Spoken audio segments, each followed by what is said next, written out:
This is Katterbach Army Airfield in Ansbach, Germany, January 23, 2025. US Army soldiers assigned to 12th Combat Aviation Brigade assemble and maintain multiple AH-64E Apache Guardian Attack helicopters. This is the very latest upgrade to the original 1975 Boeing AH-64A Apache. Its continuous upgrading programs have established the Apache to be the most capable attack helicopter ever built.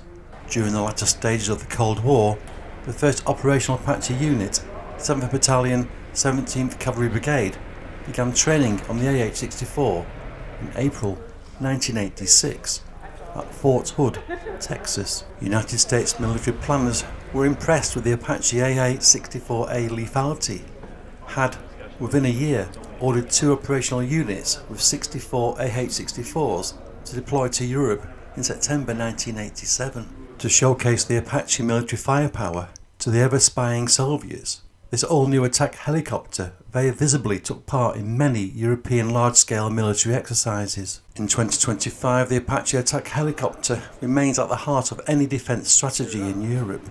Russia's invasion of Ukraine and Putin's expansionist ambitions to further retake and control post-Soviet states such as Estonia, Latvia, Moldova, Lithuania, and including taking back control of former Warsaw Pact countries such as Poland, with the aim of re-establishing an eastern bloc of countries to buffer against NATO's Western Bloc. The US Army Apache attack helicopter deployments to Europe are primarily under the orders of US European Command and US Africa Command areas of responsibility. These Apache helicopters belonging to the 1st Battalion 3rd Aviation Regiment are actually permanently forward deployed, based here in Germany. The attack helicopters are flown by Company A Assassins, Company B Warlords, and Company C Outcasts. Each company operates 8 AH-64 EVS Apache Guardian and are a rapidly deployable and lethal combat aviation force for Europe and Africa command areas of responsibility. However, they are not alone. Since Russia annexed the Crimea Peninsula from Ukraine in February and March 2014, numerous deployments from the United States to Europe to support NATO military exercises have seen the arrival of Apache attack helicopters from 3rd Combat Aviation Brigade, 1st Air Cavalry, 4th Combat Aviation Brigade and 10th Mountain Combat Aviation Brigade, to name a few. But that's not all. Multiple European countries have also invested in the Apache. In fact, the United Kingdom, which has recently updated its fleet of 50 Mark I D model Apache at a cost of $1.7 billion by combining Mark I parts with new AH-64E airframe, continues the British Army's more than 2 decades of Apache operations. In fact, the British Army operates the 2nd largest Apache fleet in the world, second only to the United States. In mainland Europe, there are 2 established Apache operators. Greece was one of the first foreign operators in the world to fly Apache H-64A, receiving 20 of the attack helicopters by 1995.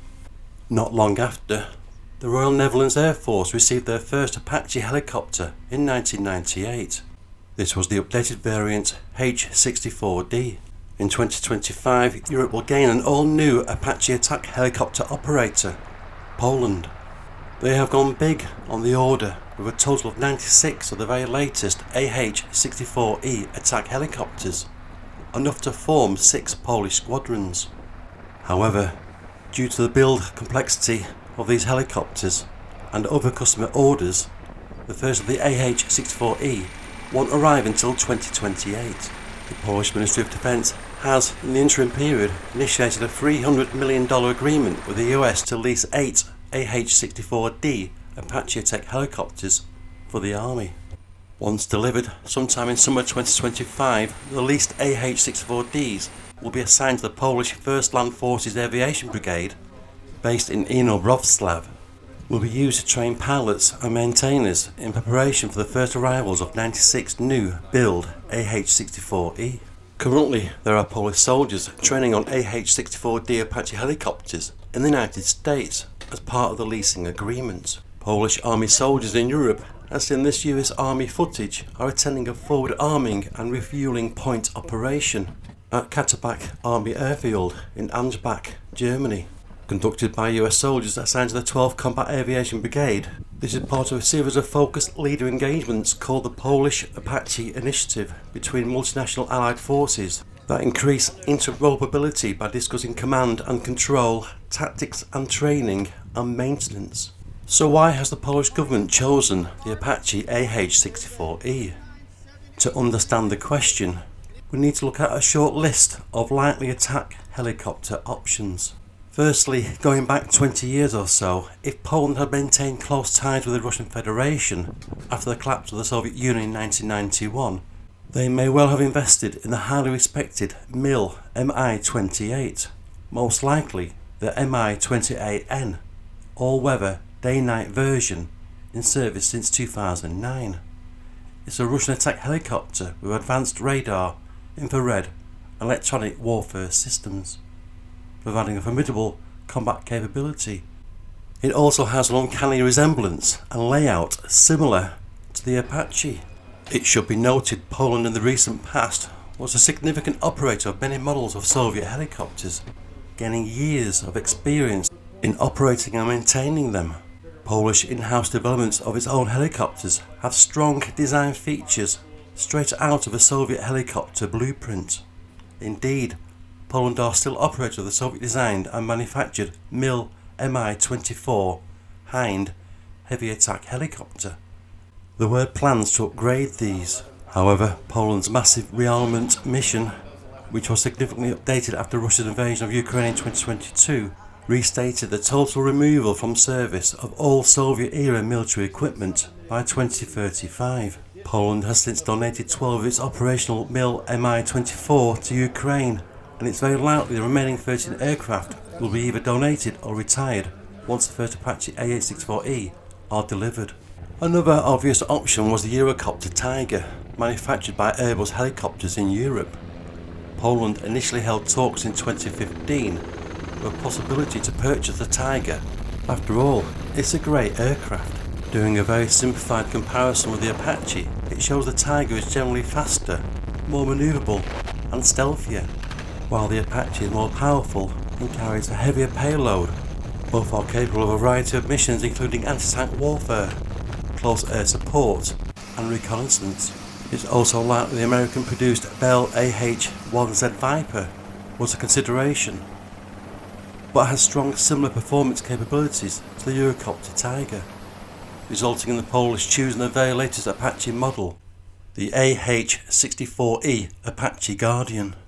Due to its longer range, heavier armament, advanced sensors and upgradability through block modifications to aircraft systems such as cockpit upgrades. One of the most significant and relatively recent upgrades is the top of the rotor mast.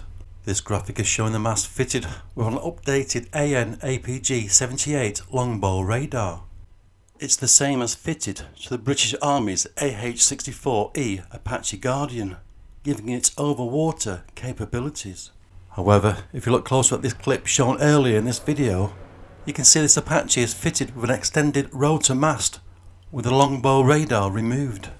In its place is a L3 Harris manned-unmanned teaming extended system, or MUM-TX for short.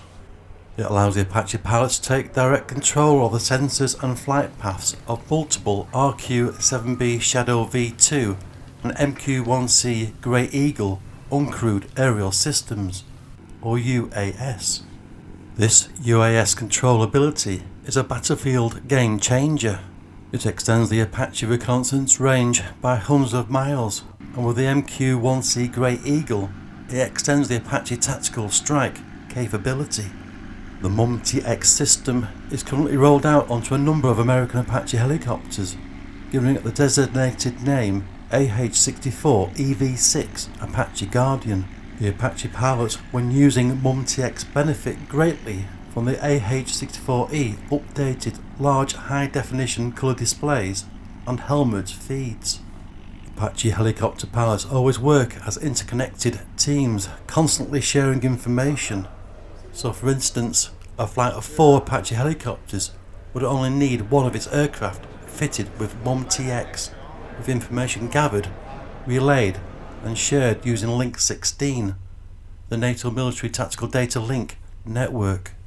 The Apache helicopter crews will also be receiving information via Link 16 from ground systems, fighter jets, AWACS, satellites and other aerial drone assets not directly flown by the Apache crew.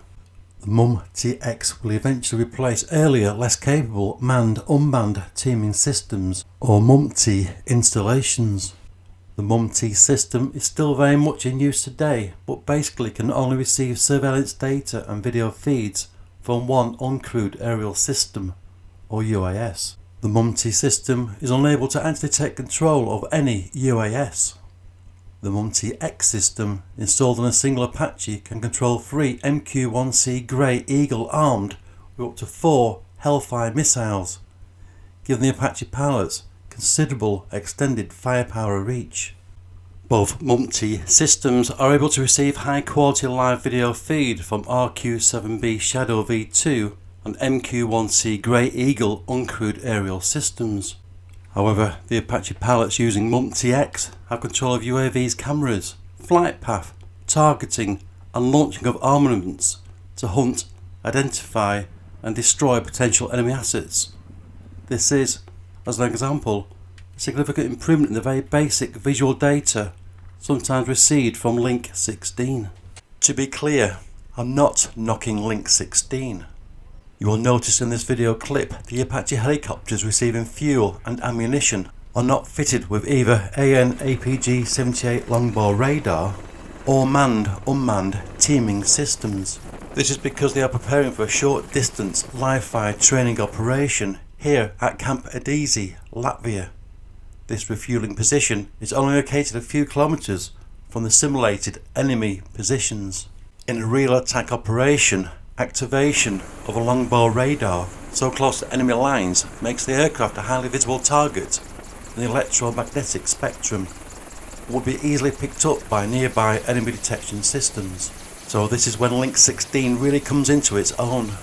Link 16 capability installed in multiple Allied assets such as fast fighter jets and specialist ground surveillance units will feed essential data directly to the Apache pilot's Link 16 data communication system, giving precise locations of priority targets and overall enemy strength.